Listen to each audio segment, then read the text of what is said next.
Hello YouTube, Dave here again. A couple days ago I posted a video that based off a viewer question as to whether or not there were some books in my collection that I just honestly had no interest in going back to or reading through or picking up or even flipping through at any point in the foreseeable future. And it was interesting to do that video because looking through there honestly wasn't that much. Even the books that I don't necessarily see me going back to, I still enjoy having them in my collection. There's still at least a memory attached to them, even if they're not necessarily the best memories. But I don't want to leave things along those lines on sort of a negative note. So I thought maybe the theme of this week's, 2-3 videos could be just aspects of my collection that I'm either not interested in going back through and reading, things that I haven't had a chance to read yet or just never got around to it, and things that I find myself constantly going back to. So I guess that's a spoiler for what the next video is going to be. Today I thought it'd be interesting to talk about some books in my collection that I picked up and just never got around to reading. I recently started updating my list of my collection on my Facebook page, and it's just sort of on my personal Facebook page at this point in time. And I haven't gotten through to the 4th edition D&D stuff yet, or the 5th edition D&D stuff yet. And I have to double check and make sure that all the 3.5 stuff is correct. And then there's also my Forgotten Realms, Eberron, any of the campaign setting stuff. There's a lot of things that still haven't been added. And I was already up to 250 some odd books, so which is way more than I thought I had. Like, truthfully, it's way more than I thought I actually had. But looking at that number, it sort of makes sense that I just really couldn't get around to reading every single book. As much as I would like to. As I mentioned in the previous video, there was a point where I wanted to use something out of every single book that I owned, and as the list of books expanded and the inconvenience of having to go find them to look for one obscure thing, and not being smart enough at the time to actually note what book it came from and what page it was on, it reached the point where I just realized that was no longer really viable.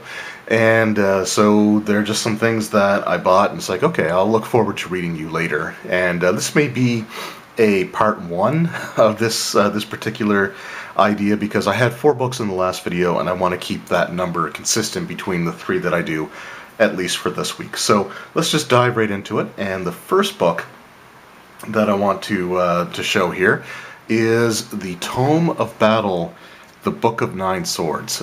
So this is a book that I think I may have opened up and looked at the inside of probably twice.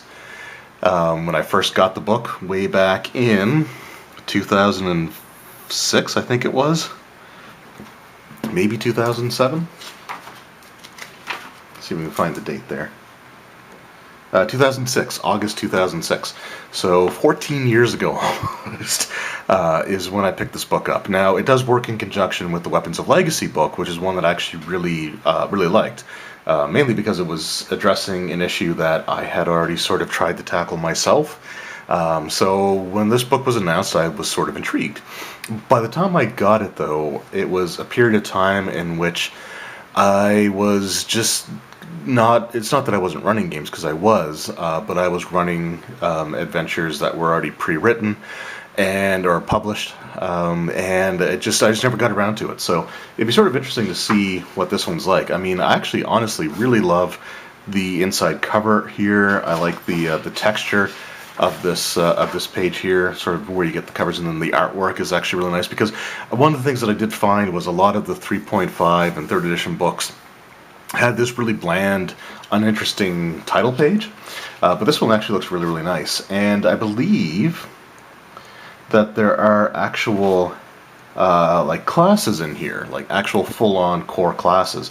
So it's a bit of a shame that I never got into this. And there's also the legendary swords themselves, which are weapons of legacy. So as you go up in levels, you can take feats to unlock special abilities that the sword have at the cost of, like, maybe you subtract a hit point permanently, or there's different ways of going about it. I actually might do a video on the Weapons of Legacy book at some point in the future. I mean, eventually I would love to go through and sort of review some of these older books.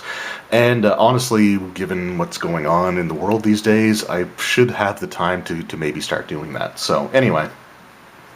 But what was sort of interesting about this book as well is, from my understanding, if I recall correctly, they started giving, they wanted to make the fighter class feel more interesting. Because the fighter was always one of those classes that just didn't really have much. I mean, it wasn't until 4th edition, really, that the fighter had anything to do other than just swing their weapon. And even in 4th edition, they're still swinging their weapon for the most part, but there's other abilities that they can do as a result of that.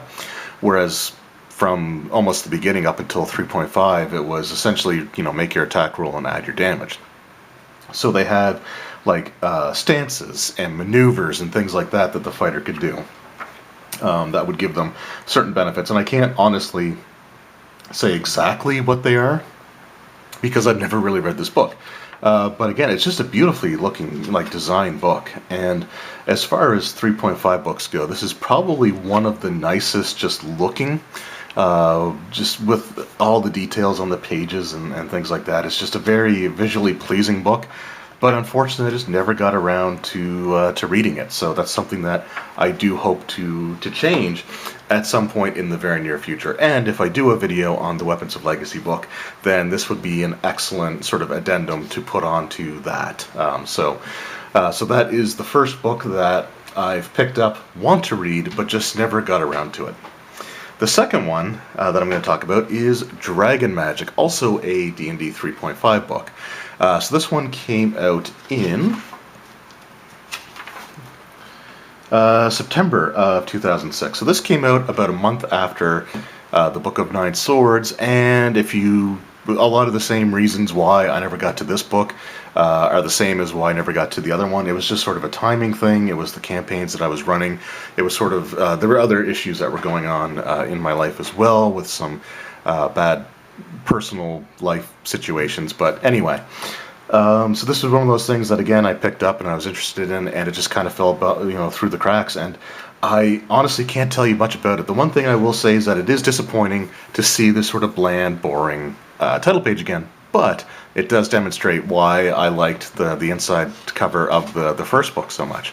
And then this also goes back to having the same just sort of white page with art and stuff sprinkled through. And it's not that it's a bad design or a bad look, but if you compare it to the Book of Nine Swords, you just see just such a nicer, just some more design that went into it. And it's a shame that they didn't stick with this style, because it is just kind of bland looking to sort of go back and see again, especially if you have several pages with no art whatsoever. The one thing about this book, like I said, I can't tell you much about it, but I do believe it dives into the Sorcerer's Bloodline, I want to say, or just the Draconic Bloodline in general, that you can apply to different things like feats, I guess, for lineages. There's some the dragon aspirants, which I believe are classes. Let's just have a quick look at one of them. See if it's a class or, yep, so it's a full 20 level class. So there's new classes and stuff added into this book, and new spells and new, magic, I shouldn't say magic system, but new takes on things like the draconic magic. You have dual school spells, and of course it wouldn't be a 3.5 book without some sort of update and errata to the polymorph spell. That was a really consistent thing that almost every book that came out that dealt with anything along the lines of polymorph had some sort of updated version of it. It really was kind of frustrating to try to keep up with. I will say that if you got the 3.5 core rulebook reprints back in 2012, they had the finalized version of that in there. But my God, there was a lot of bumps along that road. So yeah, again, just another book that seems interesting. I like the sort of the concept of it, and I just never got around to reading it. So that's another one there. All right, up next, we're going to go with the one that's in the thumbnail, and this one kind of hurts a little bit. So this is the book from the thumbnail. This is Elminster's Forgotten Realms. So this was a book that came out in 2012, and even though that was during the 4th edition era, I believe this was released shortly after the announcement of the playtest, and maybe it was even when the playtest was actually in full swing. Or just launching. But essentially, this is a completely edition neutral book. This isn't designed for AD&D, it's not designed for basic, it's not designed for 3rd, 3.5, or 4th. This book was sort of just a collection of articles and information. There's a lot of great stuff in here, but there's no rule sets in this book whatsoever. This wasn't meant to be something where it has new abilities for characters to use, or feats, or magic items. It might discuss the things along those lines, but it doesn't actually give any of that. And truthfully, it's a really interesting concept, because you do get some look back to some early, concepts for the Forgotten Realms, and some of the stuff that Ed Greenwood was sort of working with when he was creating the system. And I want to say that the Forgotten Realms is, it's been a while since I looked this up, so correct me if I'm wrong, but I want to say that the Forgotten Realms as a concept might even predate Dungeons and Dragons as a role-playing game, as just being a fantasy setting to play stories in. I think it actually predates D&D. I could be wrong on that. I'm not, so don't quote me. But if it's not, then it's pretty close to being as old as the role-playing game. But I want to say it's a little bit older than that. But there's a lot of great information in here. But around the time that this came out, I actually didn't even get this when it first released. I was kind of at a point where I was getting ready to I shouldn't say I was getting ready to. This was about a year before I moved away from the town that I grew up in, and the gaming group that I was playing, running games for every week. But I just was kind of at a point where I wasn't really buying a lot of stuff. I was kind of frustrated with the fact that Wizards dropped 4th edition as badly as they did, because this wasn't the first book to come out that was edition neutral, believe it or not. Or wasn't the only book, I should say, because the Menzo Brunson book for D&D, which has the 4th edition style to it, was actually, again, edition neutral. There weren't any stat blocks, or I don't think there were anything like that in there.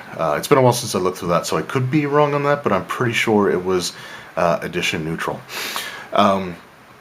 So I was a little bit frustrated with that, because I was just getting into 4th edition when Wizards of the Coast decided to kill it, and I never picked this up. It was probably around the time that 5th edition finally launched that I kind of got wanting to get back into to owning some books. And I want to say that I got this on sale from the chapter's website at the time that I picked this up. It was either from the website or it was on sale at their store. But either way, I didn't get this right away. There's a lot of great stuff in here, but I just never got a chance to really get to reading it. I started a full-time job by the time that I got this, and that really ate up a lot of my mental energy. And truthfully, it's just one that I've kind of forgotten about until recently. So this is a book that definitely deserves to be read, and I think there's a lot of great, some really cool information in there.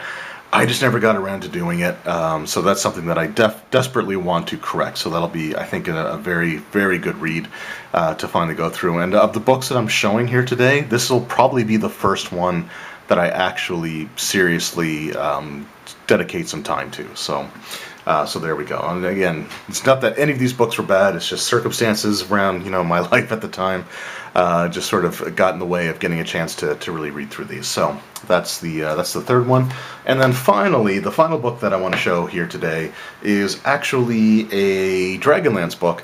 This is Dragonlance War of the Lance. This is a setting book for the 3rd edition Dragonlance campaign setting. This was one of the ones that was done by Sovereign Press. So this was back when Wizards of the Coast, and I kind of wish they would do this today. But this is when Wizards of the Coast, if they didn't have plans themselves to do stuff with some of their campaign settings, were willing to license them out to other companies.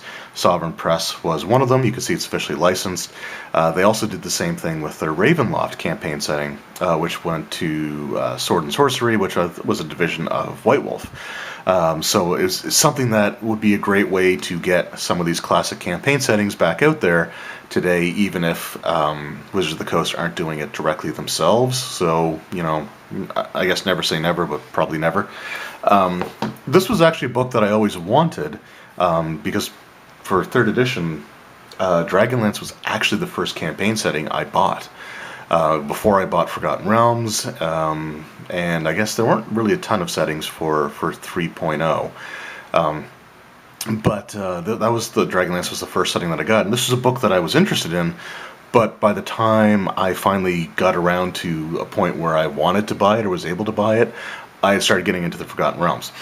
So years later, and first of all, the Larry Elmore artwork is just absolutely fantastic. But so fast forward several years later, a friend of mine who owned the game store that I got a lot of my 3rd edition stuff from, and pretty much all of my 1st edition AD&D stuff, with a few minor exceptions, when he had to close his store, he had some extra stock left, and I can't remember if he just ended up giving this to me or if I paid like very little for it. But this was a book that I got after the store had closed. It was just sitting on the shelf. Nobody ever picked it up. So he like said he either gave it to me or gave me a really good deal on it. I honestly can't remember which of the two that is. But this was, again, a book that I was really happy to finally have, and I started to actually read this. But around the time, and again, there's usually stories as to why, around the time that I got this was also, I want to say, around the time that the job that I had me basically putting in 14-hour days. It was during a period of time in which the person I was working for was operating 2 locations, and I was doing the day-to-day at one of them, and then he put me over to the other one to run the day-to-day there, because he was having staffing issues.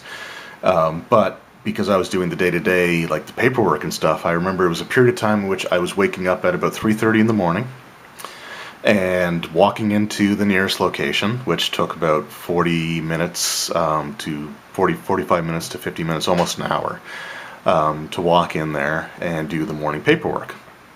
So that it was usually around, I think it was usually around 5:30 in the morning when I was done there, and then I would take a taxi to the other location to open up for 6 a.m. because that was their opening time. Because it was a gas station that had McDonald's attached to it, so we had to open when they opened, or it would be problematic. So I had to be there for 6 a.m. And the people relieving me were students, so they didn't get off work or they didn't get off school and were able to get into work until 4 p.m. And then I had to wait 45 minutes to an hour to take the bus home.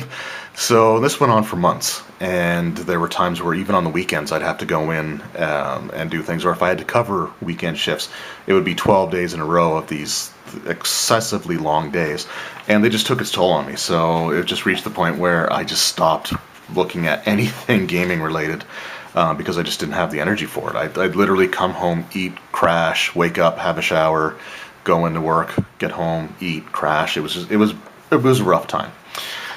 So this was a book that I just never got the chance to sort of get into. I do believe it actually has the stats for, and I don't know exactly where in the book it would be, but I want to say that this actually has the stat blocks for some of the main characters from the original, like the Dragonlance trilogy books, like the Dragons of Twilight Autumn, I think it is, or Autumn Twilight. Yeah, because there we have Flint. These are probably alphabetical, so I'm probably going completely the wrong way.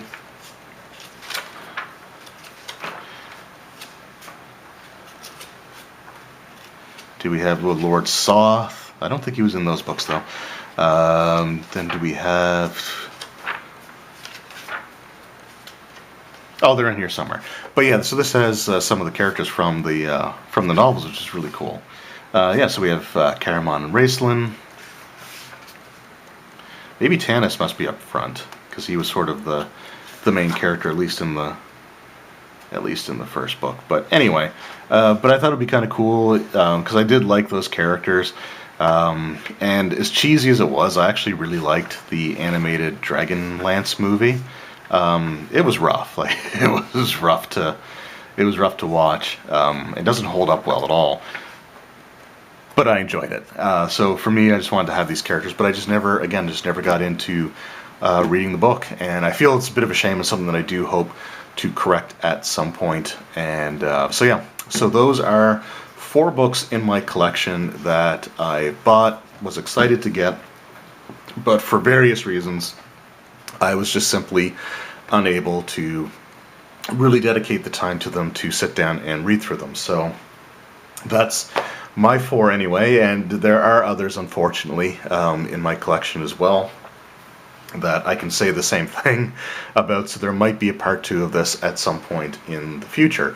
But let me know in the comments below, what are some of the books that you've picked up, fully excited about and really looking forward to, and then just for whatever reason just never really got the chance to go through them and read through them, and did you ever get a chance to correct that? Because that's something that I haven't had yet, but I'm hoping to at some point very, very soon. So just let me know, if there's anything along those lines that you guys have in your collection. So I want to thank you guys very much for watching. I hope you enjoyed the video, and I will see you next time. The next video will be the top 4 books, no particular order, but 4 books in my collection that I find myself constantly going back to. So that's one that I'm really looking forward to as well. So thank you guys. Hope you checked that out. Hope you enjoyed this one, and I'll see you next time. Take care.